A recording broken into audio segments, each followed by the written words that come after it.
Merci Madame la Présidente. La question s'adresse à Monsieur le garde des Sceaux, ministre de la Justice. Monsieur le ministre, j'attire votre attention sur la nécessité de renforcer les enquêtes judiciaires et la législation concernant les prescriptions trentenaires litigieuses. Dans notre quête collective de justice et d'équité, il est impératif de comprendre que le droit de propriété soumis à la prescription peut parfois être à l'origine de drames humains, de spoliation de terres et d'oppression. Si la prescription trentenaire permet à des familles de régulariser leur situation, elle est aussi dévoyée par des porteurs de projets peu scrupuleux, et en particulier dans les Outre-mer. Et je comprends la colère de mes compatriotes, mais je les exhorte au calme et au travail collectif. En effet, il s'agit en réalité de montage de type pyramide de Ponzi. La méthode est simple. Un terrain acquis par une prescription litigieuse peut être vendu, puis revendu et re-revendu dans le délai de contestation de cette même prescription. Ainsi, le véritable propriétaire et l'acquéreur final se retrouvent lésés.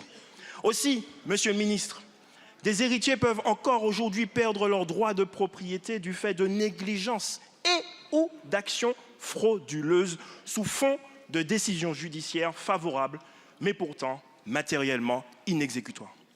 Alors, que faire?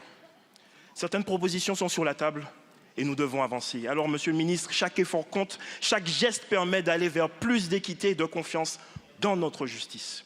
Ainsi, cette question s'avère être en réalité une interpellation car c'est une requête visant au rétablissement de la dignité de nos compatriotes et surtout de la justice. Merci.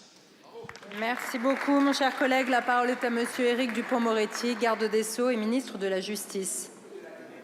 Merci Madame la Présidente, Mesdames, Messieurs les députés. Monsieur le député William, nous avons déjà à quelques reprises évoqué cette question difficile, épineuse et qui crée, c'est vrai, en Martinique, mais pas qu'en Martinique, de vraies difficultés pour les familles.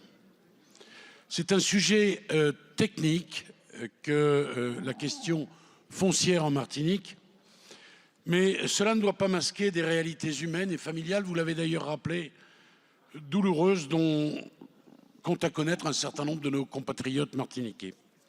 Je suis bien placé pour le savoir, les tribunaux sont saisis de procédures souvent très complexes à dénouer, ce qui allonge encore évidemment les délais de résolution.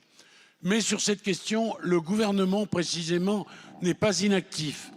Comme vous le savez, à l'issue du comité interministériel des Outre-mer qui s'est tenu en juillet dernier, il a été décidé que le sujet de facilitation des sorties d'indivision soit abordé de front. L'une des questions, c'est celle de la prescription trentenaire. C'est un sujet qui met en jeu le respect de la propriété privée, protégée bien sûr, comme vous le savez, par notre Constitution. Des dispositions permettent de vraies avancées et elles ont pu être intégrées dans le projet de loi Habitat dégradé porté par mon collègue Guillaume Kasbarian avec l'aide des rapporteurs, vos collègues Royer-Perrot et Vuilletet que je veux ici saluer. On va échanger certainement sur d'autres avancées. Vous le savez, monsieur le député, la porte de mon ministère vous est ouverte. Il y a d'ailleurs, je dois le dire, la CMP qui a lieu demain sur le texte Habitat dégradé. Il semble important que ces premiers acquis soient consolidés. La vigilance du gouvernement, et je veux vous rassurer pleinement, est forte sur ce sujet. Nous partageons le souhait de faire avancer des textes qui changent dans la durée la vie des Français partout sur le territoire national. Merci beaucoup, Monsieur le ministre. La parole est à Monsieur Joël